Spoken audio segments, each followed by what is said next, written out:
অবেলায় নাক ডাকি কে আবার ঘুমোয়? কে যায় রে? আগে আমি, পাঁচু নাপিত। ও, নাপিত, বাহ, খুব ভালো হয়েছে। এসো বাছাধন, আমার সামনে বসে পড়ো দেখিনি। আমার দাড়িটা একটু কামিয়ে দাও তো। জি হুজুর, এই দিচ্ছি। হ্যাঁ। শোনো, আমার গোঁফটাও একটু ছেঁটে দিও, কিন্তু খেয়াল রেখো কেটে না যায় আবার। না না হুজুর, কাটবে কেন? আমার হাত খুবই পাকা।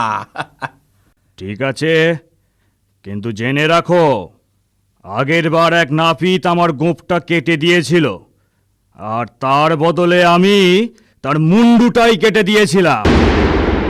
আগে জি, জি হুজুর। ওরে বাবারে, কোথায় ফেঁসে গেলাম? এবার যদি বাঁচি তো মন্দিরে গিয়ে পুজো দেব।